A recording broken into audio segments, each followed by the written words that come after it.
Hi friends, welcome to my channel Telangana special. ఈరోజు అయితే బచ్చల కూర ఫ్రై చేస్తున్నా. చూడండి, బచ్చల కూర ఫ్రైకి ఆయిల్ వేసుకుంటున్నా. ఫస్ట్ గిన్నె పెట్టుకున్నా, ఆల్రెడీ వేడైంది. 2 చెంచాలు ఆయిల్ వేసుకుంటున్నా. దీంట్లో అది వేడైపోయింది మంచిగా. గిన్నె ఒక 2 పచ్చిమిరపకాయలు ఇట్లా చిన్నగా కట్ చేసుకున్నా. ఇది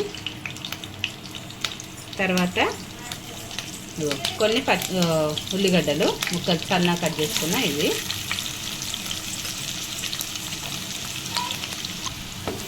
ఉల్లిగడ్డలు మంచిగా గోల్డ్ కలర్ వచ్చేంత వరకు ఆయిల్లో ఫ్రై చేసుకుందాం. మూత పెట్టుకుందాం. అయిపోయింది. ఒకసారి దిద్దాం మంచిగా. ఎంత మంచిగా వేగినాయి కదా, ఇట్లా గోల్డ్ కలర్ వచ్చేంత వరకు మంచిగా ఫ్రై చేసుకోవాలి. ఇప్పుడు మనం దీంట్లో కొద్దిగా కరివేపాకు, కొద్దిగా కొత్తిమీర కూడా వేసేసుకుందాం. వీటిని కూడా మంచిగా 1 నిమిషం అవి మంచిగా వేగినాయి. ఇప్పుడు దీంట్లో కావాల్సినంత పసుపు వేసుకొని ఒకసారి కలుపుకుందాం. పసుపు వేసుకున్నాక ఇప్పుడు మనం ఆకుకూర వేసేసుకోవాలి. ఇవి మంచిగా ఒక 2 సార్లు మంచిగా కడిగి ఇట్లా మన నీళ్లు లేకుండా వేసుకున్నా. ఉండాలి మంచిగా బచ్చల కూరని. ఇది గిన్నెల ఎంతో ఎక్కువ ఉన్నట్టు అనిపిస్తుంది, కానీ ఉడికేసరికి అయితే కొంచెం అవుతుంది కదా, అందుకోసం కొంచెం ఒత్తిడిలాగా పెట్టుకోవాలి ఇట్లా. ఓకే, ఇప్పుడు దీన్ని మంచిగా కలుపుకుందాం. ఇట్లా వేసుకున్నాం కదా, దీన్ని కలపకుండా ఏం చేయాలంటే ఇట్లా మూత పెట్టేసుకున్నాం అనుకో, ఆ ఆవిరికి దగ్గరికి అయిపోతుంది అనమాట కర్రీ. 1 నిమిషం మూత పెట్టుకుందాం. 1 నిమిషం అయింది, చూద్దాం. చూసిర్రా ఎంత ఆకుకూర వేస్తే అది ఎంత అయింది కదా. ఒకసారి మంచిగా కలుపుకున్నాం. ఇట్లా చిన్న కొద్దిగా అంత అయింది కదా. ఈ ఆకుకూరలు అంటే మనం ఎంతో వేసుకుంటే కొంచెం అంత అవుతాయి అన్నమాట. ఇట్లా మంచిగా కలుపుకున్నా. ఇప్పుడు దీంట్లో మనం ఉప్పు వేసుకుందాం. ఉప్పు కొంచెం తక్కువనే వేసుకోవాలి, ఎందుకంటే ఆకుకూర కాబట్టి తక్కువనే పడుతుంది. ఒక 1/2 చెంచా అంత వేసుకున్న ఉప్పు.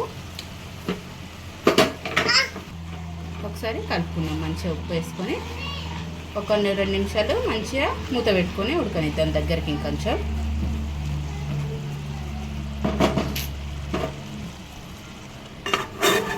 మూత పెట్టేసుకున్నా. ఒక 2 నిమిషాలు అయింది, చూద్దాం ఎన్ని వాటర్ వచ్చేసినాయి చూసిరా. ఇప్పుడు కారం వేసుకుందాం. ఒక చెంచాన్నర కారం వేసుకొని మంచిగా కలుపుకుందాం. కారం వేసుకొని ఒకసారి కలుపుకొని ఈ నీరంతా పోయేదాకా మంచిగా ఈ ఆకుకూరని దీంట్లోనే మగ్గనిద్దాం. మూత పెట్టుకొని నీరన్నీ మొత్తం పోవాలి, వాటర్ అంతా పోవాలి. అప్పటిదాకా ఉడకనియాలి. మూత పెట్టేసుకుంటున్నా. అయిపోయింది. ఒక 4 నిమిషాలు పెట్టుకున్నా, చూద్దాం.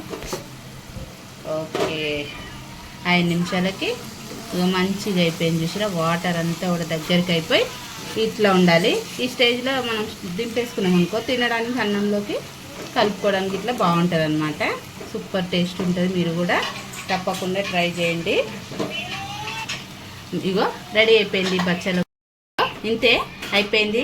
నా ఛానల్ అయితే ప్లీజ్ లైక్ చేయండి, షేర్ చేయండి, సబ్స్క్రైబ్ చేసుకోండి తెలంగాణ స్పెషల్ ఛానల్ని. ఓకేనా ఫ్రెండ్స్, బాయ్.